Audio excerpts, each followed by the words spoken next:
Om Namo Narayana, Om Namah Shivaya, Shiva Om, Shiva Hum, Om. Mani Padme Hum. Welcome to another Satsang with your host, Chuck the Yogi from the Yogi Cave, as we finish our intimate cave-dwelling Satsang with the Venerable Naropa. Let's move on to Bardo Yogas. The best trainees on the path of the Dharmakaya, Buddhahood, achieve enlightenment in this lifetime through these yogas. Intermediate trainees achieve realization in the Bardo. In other words, they have to pass away from this state and move on to a Buddha land or what have you, a Bardo state, in order to continue making progress, because there's just too much distractions for them here. Like a fish in water, they work Sambhogakaya transformations. 5 dances, 5 lights, 3 poisons, karmic forces, attachment and aversion. When moving through rebirth, they apply the 5 blendings and take all as the path.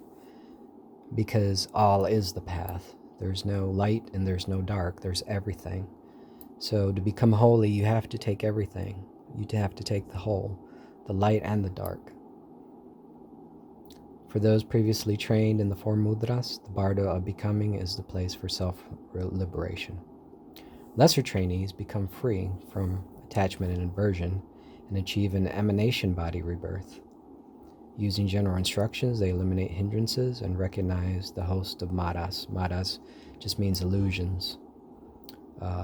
Emanation body is just you could say like an inferior Merkaba. The superior Merkaba would be the rainbow body, because many accomplished yogis are known to disappear and become a rainbow. Basically, they leave a rainbow behind. So, a body of light, right?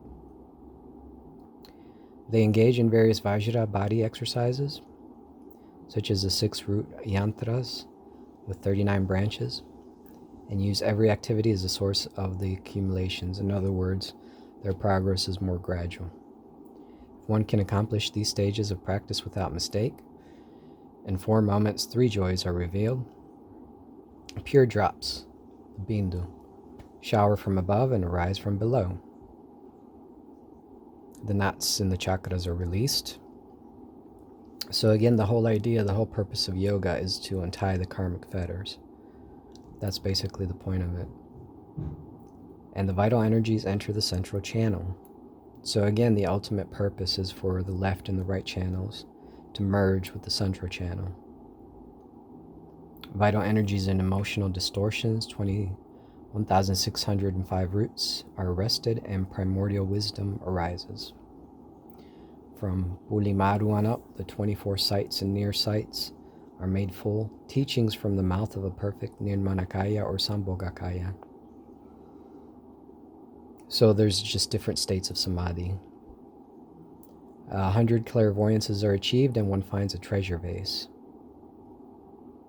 In one lifetime, one traverses the stages of the enlightenment path and attains the state of Buddha Vajradhara. So again, the Buddha Vajradhara is just another icon in the tantric sense, where it's basically an aspiration, right? Placed in iconic form. Something for the yogi to aspire to. For 13 generations, this teaching should be sealed in secrecy as an oral transmission. In the essence of all sutras and tantras, and bring liberation to the fortunate, use it to accomplish the meaningful. So again, this was oral from the get-go, right? Yoga's always been oral. But the whole idea of a tulku finding Naropa's teachings 13 generations down the line or what have you, is the idea of keeping the tradition oral and secret until such a time when it can be revealed in other formats. Kind of like what we're doing here, right? So it's all about timing. Anyway, this completes my take on the Tibetan plateau.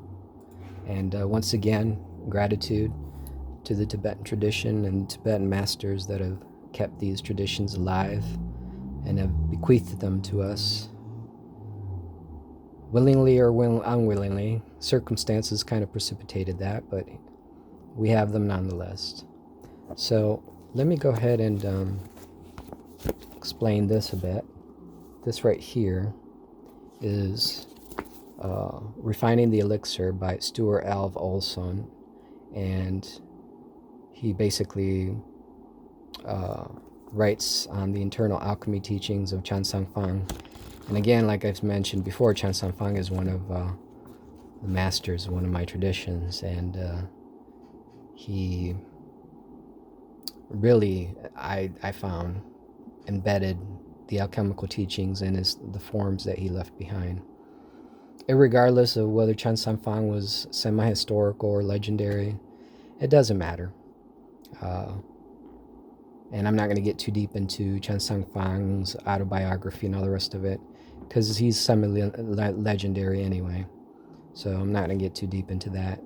Needless to say, he was one of the great immortals that really started things going as far as secret Taoist teachings such as internal alchemy, Tai Chi, meditative techniques, and he was one of those that made the Wutang Mountains famous, one of those many Taoist immortal adornments, one of the jewels in the crown of the Wutang clan. So, and out of all these texts, and by the way, he makes wonderful, wonderful translations, and he was so into Taoism that he learned Chinese, and his Chinese translations are excellent. And I don't know Chinese myself, but he's an excellent exponent of internal alchemy. It's been a great volume for me. I'm glad I found it. But out of all the ones that he produced here, the one on the verses of the sleeping immortal, the Shui Xiang Ge, is the one I'm going to get into. And the reason for that is because when I was 19, sometime around that time, late 80s or whatever, early 90s, I bought a bamboo hanging of the sleeping immortal, and written on it, on that hanging in Chinese, is, "I am complete within myself." And I didn't know much about the sleeping immortal. It wasn't until I read this text that I understood he was a Taoist immortal. But yeah, he's I guess I started early, getting into, well, Lao Tzu, of course, back in the day, back in the mid-80s or what have you. But I didn't get into the 7 Taoist immortals until like the mid-90s or whatnot. And I got into internal alchemy, like I said, through a master, whose master was, or Sifu was, Josung Hua. Anyway, but yeah, this is what I'm going to get into, and it's very good. I mean, all his translations are very good. Let me see if I can get started with one of them. Let's see.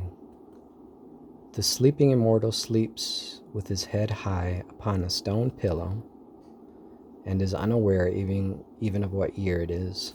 Why is that? Because he's at one with the Tao. He's pretty much where he needs to be. He is complete within himself. He has achieved wholeness. Let's see. The bright ones no longer concern him. His self-nature is complete. Again, the bright ones are the sun, moon, and the stars. Again, the different channels, right? And he's achieved a timeless and immortal state. So he has no need for time. He's basically achieved Mahakal, which is that time beyond time, the timeless time. His vital energy and breath return to the mysterious cavity, allowing his breath to be completely natural, so it is neither dispersed nor disordered, and with absolute tranquility and quietude. So that right there is when a yogi, an accomplished one, a siddha, an immortal, what have you, has mastered the breath, then it seems as if she weren't breathing at all.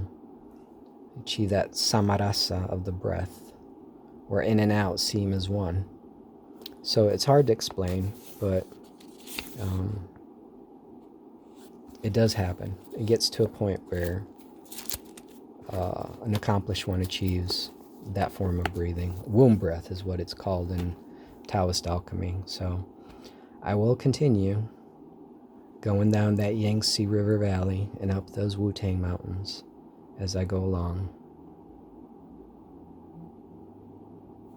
Om Namo Narayana, Om Namah Shivaya, Shiva Om, Shiva Om, Jai Ma, Jai Mahakan, Tsai Wei.